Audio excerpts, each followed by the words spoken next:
आपने कॉर्पोरेट दुनिया में दो शब्द जरूर सुने होंगे, बायबैक और ओपन ऑफर। सुनने में ये भले ही थोड़े भारी भरकम लगे, पर ये कंपनियों के वो बड़े फैसले हैं जिनका सीधा असर किसी की भी जेब पर पड़ सकता है। तो चलिए आज इन्हीं को एकदम आसान भाषा में समझते हैं। अक्सर हम सब खबरों में सुनते हैं कि फला कंपनी ने अपने ही शेयर वापस खरीदने का ऐलान किया है। पर कभी सोचा है कोई कंपनी ऐसा क्यों करती है भला?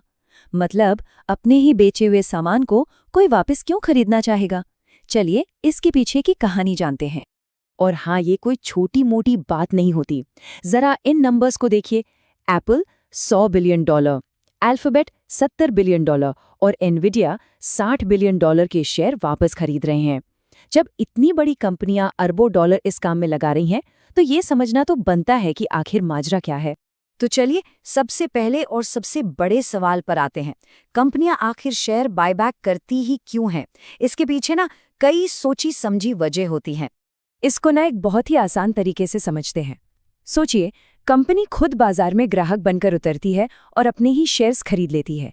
ये बिल्कुल वैसा ही है जैसे कोई दुकानदार अपनी दुकान का कुछ हिस्सा किसी को बेच दे और बाद में मुनाफा होने पर उसे वापस खरीद ले।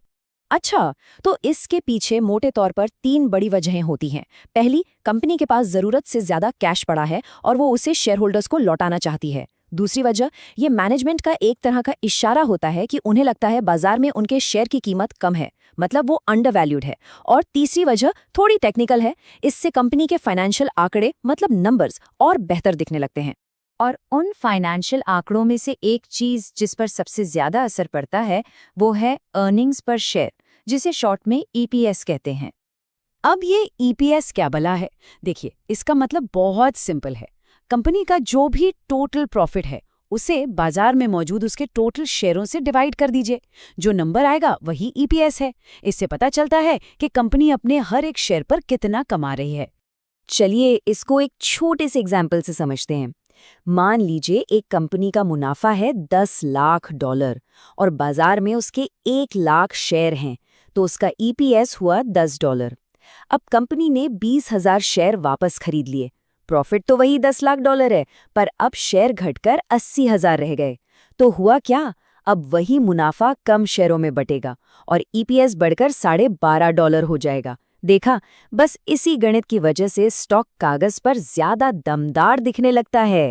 ठीक है, बाय बैक तो समझ आ गया। अब एक और चीज समझते हैं जिसमें लोग अक्सर कंफ्यूज हो जाते हैं। बाय बैक और ओपन ऑफर में आखिर फर्क क्या है? तो देखिए, सबसे बड़ा फर्क ये है, बायबैक में कंपनी खुद अपने शेयर खरीदती है, जबकि ओपन ऑफर में कोई बाहरी कंपनी या इंसान, जिसे एक्वायरर कहते हैं, वो आकर शेयर होल्डर्स को उनके शेयर खरीदने का ऑफर देता है। और इसका मकसद ज्यादातर कंपनी पर अपना कंट्रोल जमाना होता है। तो टेक्निकली ओपन ऑफर का मतलब बस इतना है कि जब कोई बाहरी पार्टी किसी दूसरी कंपनी के शेयर होल्डर्स को पब्लिकली एक फिक्स्ड कीमत पर उनके शेयर्स बेचने का ऑफर दे। और पता है, कई मामलों में तो ये करना जरूरी हो जाता है, मतलब कानूनन अनिवार्य है। ऐसा इसलिए क्योंकि जब कोई किसी कंपनी का एक बड़ा हिस्सा खरीदता है तो उसका पूरा कंट्रोल ही बदल जाता है। नई मैनेजमेंट आती है, नई पॉलिसीज बनती हैं। इसलिए कानून ये पक्का करता है कि पुराने शेयर होल्डर्स को एक मौका मिले। अगर उन्हें यह बदलाव पसंद नहीं तो वो अपने शेयर्स एक तय कीमत पर बेचकर कंपनी से बाहर निकल सकते हैं।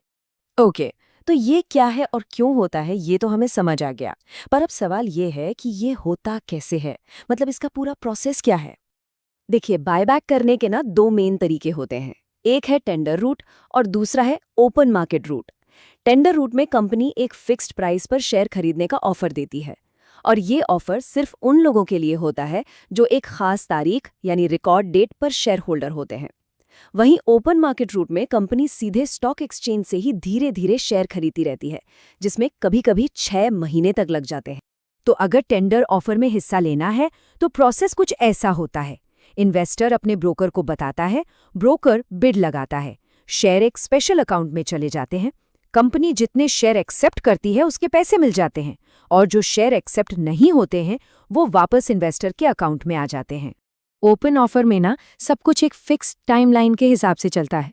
पहले पब्लिक में ऐलान होता है, फिर डिटेल्ड स्टेटमेंट आता है, शेयर होल्डर्स को ऑफर लेटर भेजा जाता है, फिर 10 दिनों के लिए ऑफर खुलता है और उसके बाद पेमेंट और शेयर ट्रांसफर का काम पूरा हो जाता है।